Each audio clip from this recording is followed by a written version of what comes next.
The town of Thurso is situated on the north coast of Scotland in the county of Caithness.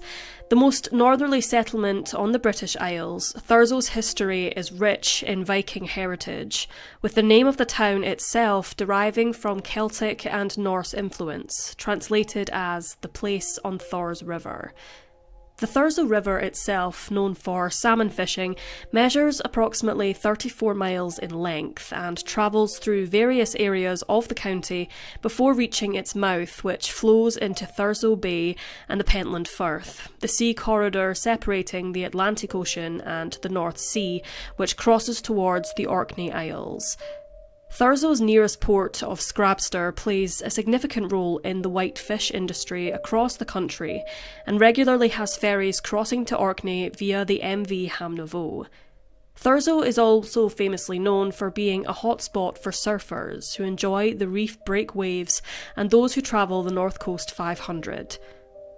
On Wednesday, June 9th, 1982, Thurso resident Robert Joseph Adaway was turning 18 years old. That morning, his mother, Josephine, gave him a shaving kit as a gift before making her way to work at Dounreay Nuclear Power Station, where her husband, Donald, also worked. The Adaway family had plans to celebrate Robert's birthday that night by having a celebratory dinner at a nearby hotel, which he was reportedly looking forward to. However, Josephine bid her son farewell and never saw him again.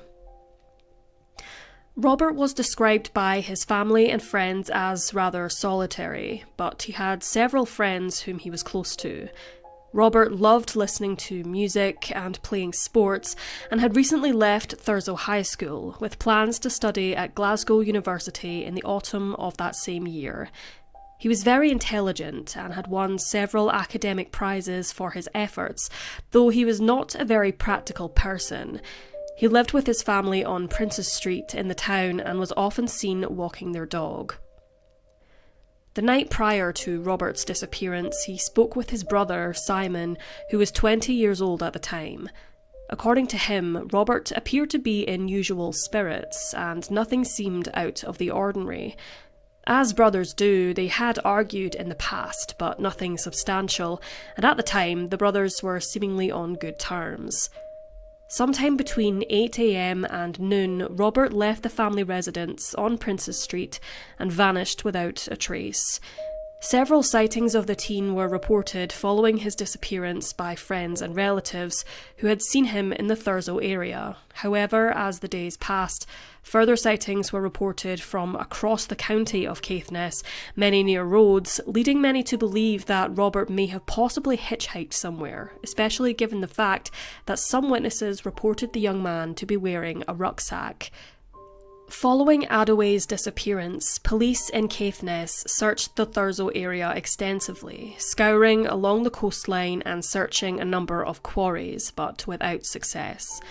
Roads, rail and sea routes were also explored in an effort to locate the missing teenager, with traffic officers asking road users if they had seen Robert, but once again, their efforts yielded no results. Even though Robert had just turned 18 years old, police treated his case as one involving a minor.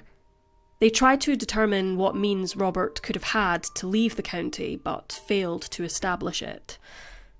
Missing persons posters were placed across Caithness, and even a reenactment of Adaway's last movements was created, but once again, this didn't make anything clearer to investigators. A few months later, the search was scaled back and no trace of Adaway could be found. The case subsequently went cold. In June of 2018, it was reported that Robert's family were finally allowed to declare him legally deceased after decades of torment and unanswered questions. Over 30 years had passed and the Adaways reportedly hadn't received a single update in the case, dampening their hopes of finding Robert alive. The civil action was lodged a year prior in 2017 by Adaway's brothers, Simon and John, who were trying to tie up their late father's estate, given that Robert had been listed as a beneficiary. The motion to declare Robert deceased was granted by Wick Sheriff Court and was one of the oldest cases in Scotland to have been approved by the motion. Even though Robert is now legally deceased, it doesn't bring any closure to his loved ones who are left to pick up the pieces. His brother, Simon, told the Daily Record, quote, "Many people think that to have someone declared as dead closes the book, but really it doesn't. It is a formalisation of what you already knew. There isn't a new discovery and it doesn't put anything to rest." He solemnly concluded the article by saying, quote, "I have accepted that I will never have an answer." To this day, we don't have any answers regarding what happened to Robert on the day he disappeared. He never contacted his loved ones again and never claimed Social Security. Did he leave Thurso of his own free will and start life anew, or did he meet with foul play?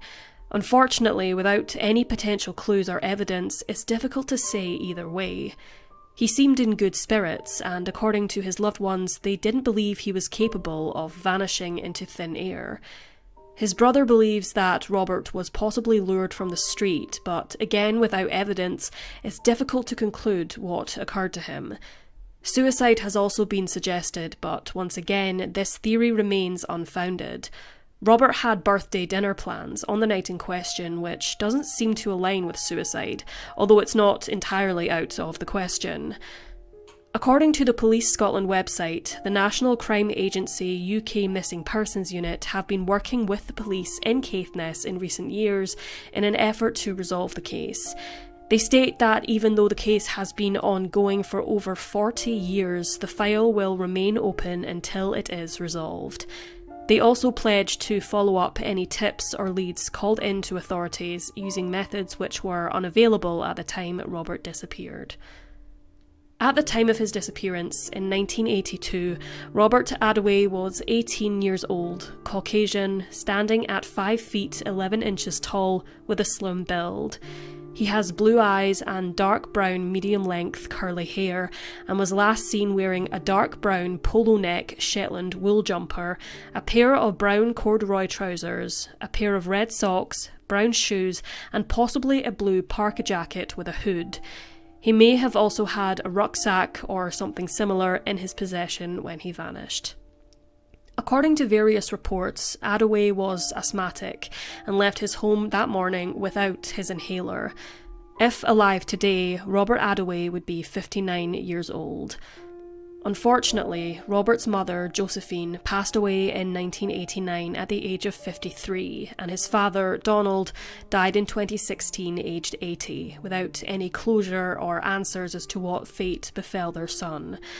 All Robert's brothers and remaining loved ones want answers and some sort of closure. Those with any information regarding the disappearance of Robert Adaway are urged to contact Police Scotland on 101 or UK charity Missing People on 116 000.